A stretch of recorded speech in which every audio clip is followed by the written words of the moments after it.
Imagine this: you're in a meeting. Tension's rising. Someone throws a passive-aggressive comment your way. You feel that heat in your chest, the urge to fire back. But instead of snapping, you pause, respond calmly, and completely shift the tone of the room. Everyone notices.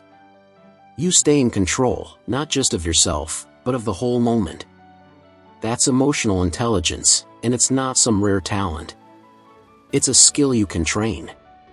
In this video, I'll show you 4 practical ways to sharpen yours, so you can handle pressure, connect with people better, and come out stronger in moments that usually throw you off.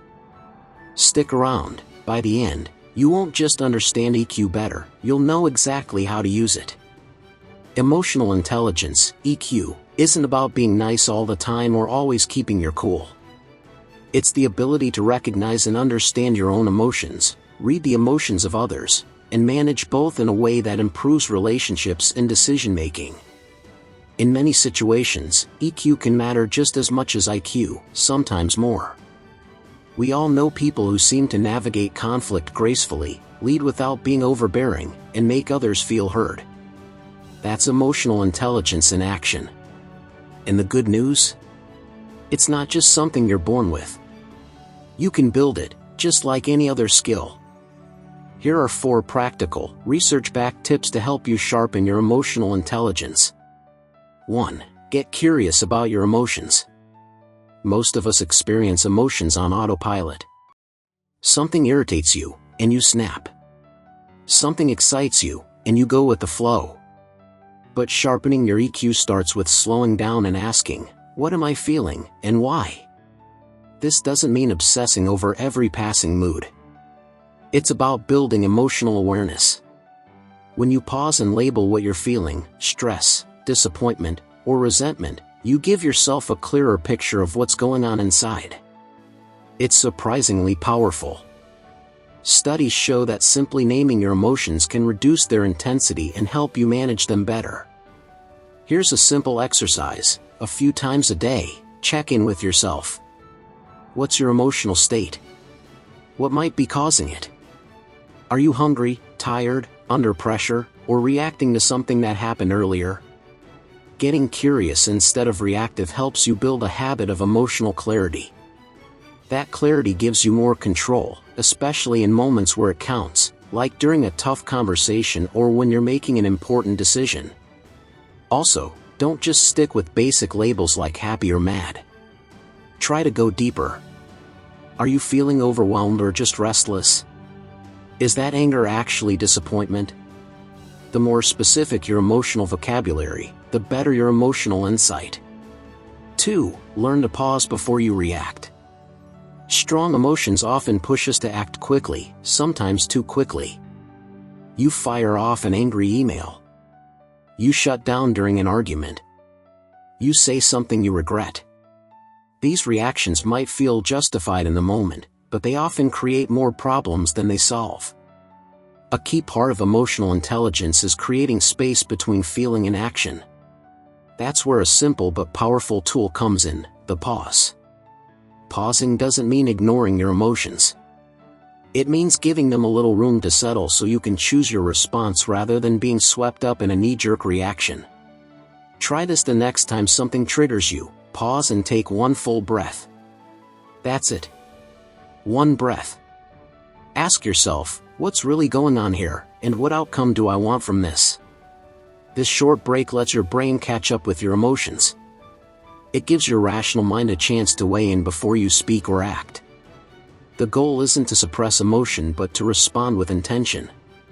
With practice, this becomes a habit. You'll start catching yourself in the moment, right before the snappy comment, the defensive posture, or the avoidant silence, and choose something more constructive instead.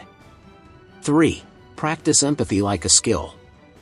Empathy gets talked about a lot, but it's often misunderstood.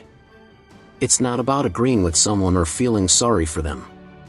Empathy is the ability to see things from another person's perspective, to understand their emotions even if you don't share them. And it's not just something you have or don't have. You can get better at it with practice. Start by really listening. When someone is talking to you, especially about something difficult, your job isn't to fix it, judge it, or relate it back to your own experience. Your job is to pay attention. What are they saying? What are they feeling? What matters most to them right now? Reflecting back on what you hear helps, too. Simple statements like "that sounds really frustrating" or "I can see why you'd feel that way" go a long way. They show you're tuned in, and they encourage the other person to open up more. One more thing, empathy also means recognizing when someone's behavior is about them, not you. If a colleague snaps at you or a friend cancels plans last minute, it's easy to take it personally. But often, their reaction is shaped by stress or pain you're not aware of. That doesn't excuse bad behavior, but it gives you a broader perspective and keeps your emotions from spiraling. Building empathy helps you connect with people in a deeper, more meaningful way. It also makes you a better communicator, partner, teammate, and leader. 4. Take responsibility for your emotional impact. It's one thing to feel your emotions.